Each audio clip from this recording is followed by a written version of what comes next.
प्रधानमंत्री जी दरअसल जब वाइब्रेंट गुजरात की बात करते हैं तो गुजरात में दो गुजरात है।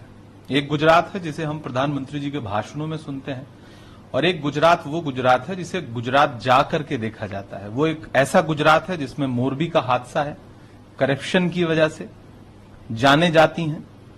एक गुजरात वो गुजरात है जहां ऊना में दलित भाइयों को बिना कपड़ों के निर्वस्त्र करके पीटा जाता है। एक गुजरात वो गुजरात है जहां हजारों लड़कियां गायब हो जाती हैं और उनकी फाइलें जो है वो थानों में धूल फांक रही हैं।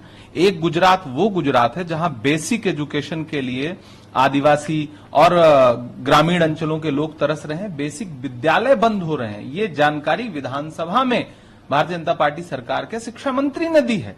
तो एक गुजरात वो गुजरात है दरअसल। तो दोनों गुजरात में बहुत अंतर है। एक गुजरात भाषणों के लिए बहुत अच्छा है जिसे वाइब्रेंट गुजरात कहते हैं, लेकिन मेरा तो प्रधानमंत्री जी से अनुरोध है कि और भी कई राज्यों में आपकी सरकारें रही, आप वाइब्रेंट मध्य प्रदेश क्यों नहीं बना पाए, वाइब्रेंट कर्नाटक क्यों नहीं बना पाए, जहां 40% कमीशन कर्नाटक में जिसकी वजह से आपकी सरकार चली गई, मध्य प्रदेश में आपकी सरकार जाने वाली है, जहां मजबूर होकर के आपको सांसदों को, केंद्रीय मंत्रियों को चुनाव लड़ाना पड़ रहा है। तो प्रधानमंत्री जी के भाषणों में का भारत अलग है और असलियत का भारत बहुत अलग है। इसके अलावा आपने मध्य प्रदेश का जिक्र किया। मध्य प्रदेश के अंदर आप लोग बराबर अब ये बात कह रहे हैं कि मंत्रियों को उतारना पड़ रहा है, सांसदों को उतारना पड़ रहा है। इसका मतलब जो है पूरी तरीके से ठीक आ रहे हैं। कैलाश विजयवर्गीय का इस वीडियो सामने आया जिसके अंदर वो जनता में भाषण दे रहे हैं कि मैंने तो बिल्कुल मेंटली प्रिपेयर ही नहीं था, 1% भी नहीं सोचा था कि चुनाव लड़ूंगा, लेकिन अब जब कह दिया गया है तो चुनाव लड़ना पड़ेगा, हम जाएंगे जनता के बीच। तो बड़े नेता हो चुके थे तो हम सोच रहे थे कि हाथ जोड़ के काम चल जाएगा, हाथ जोड़ने का काम बंद हो गया तो हम सिर्फ भाषण देंगे। 8 चुनावी रैलियां फिक्स कर रखी, दिन में रोज करा करेंगे, 5 हेलीकॉप्टर से 3 बाई रोड। तो इस तरह के बयान को कैसे देखते हैं? देखिए, इस तरह के जो स्वघोषित नेता हैं कैलाश विजयवर्गीय जी जैसे, वो बता रहे हैं कि मध्य प्रदेश की असल कहानी क्या है। दरअसल टिकट चुनाव क्यों नहीं लड़ना चाह रहे थे, उन्हें पता है संभावित हार, उन्हें पता है, इसलिए वो चुनाव लड़ना नहीं चाह रहे थे। पार्टी ने मजबूर करके कैलाश विजयवर्गीय जी को, प्रहलाद सिंह पटेल जी को, नरेंद्र तोमर जी को, इन सबको कह दिया कि नहीं जाओ चुनाव लड़ो, लड़ना पड़ेगा। लिस्ट घोषित कर दी।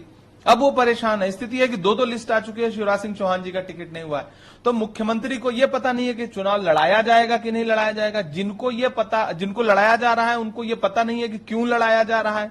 यह दर्शाता है कि संगठन और सरकार और केंद्रीय नेतृत्व के बीच में भाजपा के मध्य प्रदेश में कितना गैप है। और यह हुआ है लोगों के गुस्से के कारण। पूरे प्रदेश में भगदड़ है। लोग कांग्रेस ज्वाइन करने के लिए अलग अलग स्रोतों से, जो मेरे पास अब तक सैकड़ों लोग ऐसे आए होंगे मध्य प्रदेश से कि जो हमें ज्वाइन करना है, हमारा लाइनअप करा दीजिए, हमारी बात करा दीजिए। तो जब प्रदेश से निकल करके दिल्ली तक लोग कांग्रेस ज्वाइन करने के लिए आ रहे हैं, तो इससे आप अंदाजा लगा सकते हैं कि मध्य प्रदेश की स्थिति क्या है भाजपा की। तो कैलाश विजयवर्गीय जी का बयान, पहली बात तो उनकी स्वघोषित आत्ममुग्धता भी है, और दूसरा यह है कि उन्हें संभावित हार के बारे में भी पता है। उन्हें पता है कि वो खुद चुनाव हारने जा रहे हैं, तो ये हेलीकॉप्टर और जमीन दोनों का नशा उतर जाएगा। आखिरी सवाल आपसे, जेडीएस और बीजेपी ने अलायंस किया है। जेडीएस में पूरी तरीके से एक बगावती स्वर निकल के सामने आ रहे हैं, और जो सीएम इब्राहिम है वहां पे उन्होंने उनके बयान को लेकर कुमार स्वामी कह रहे हैं कि हम किसी भी मुस्लिम लीडर को डिसरिस्पेक्ट जेडीएस बीजेपी अलायंस में नहीं करेंगे, और हमने सारी बातें डिस्कस करी हैं जेडीएस और बीजेपी का अलायंस होने से पहले, पूरी चीज को फॉर्मुलेट किया, एश्योर कर। देखिए, कुमार स्वामी जी को यह समझना पड़ेगा कि जेडीएस में जो यस है उसका मतलब है सेकुलर, उसका फुल फॉर्म है सेकुलर, जनता दल सेकुलर। लेकिन कुमार स्वामी जी से मेरा सवाल है कि आप जिस भारतीय जनता पार्टी से समझौता करने जा रहे हैं, और पूर्व में भी जिस भारतीय जनता पार्टी के साथ आप अघोषित समझौते में थे कर्नाटक चुनाव के दौरान, या मैंने पार्लियामेंट में भी बहुत सारे बार ऐसे देखा है कि जो लोकल पार्लियामेंट के छोटे छोटे इलेक्शंस होते हैं कमेटियों के, उसमें मैंने देवेगौड़ा जी को वोट देते देखा है भारतीय जनता पार्टी को। तो मेरा उनसे अनुरोध है कि क्या वो भारतीय जनता पार्टी जिसके सांसद सेकुलर शब्द को हमेशा कंडेम करते हैं, पार्लियामेंट में खड़े होकर के कहते हैं कि इस शब्द को कॉन्स्टिट्यूशन से निकाल देना चाहिए, अब आप जनता दल सेकुलर लेकर के उसी अलायंस का हिस्सा बनने जा रहे हैं। आप अपने दल, अपनी पार्टी का जो नाम है उस नाम की तो लाज बचाइए। बाकी कर्नाटक की जनता का भरोसा आपको नहीं है, जनता ने भी आपसे अपना हाथ खींच लिया है। यही वजह है कि आप सिमट करके कर्नाटक के चुनाव के बाद से आपकी प्रासंगिकता समाप्त है।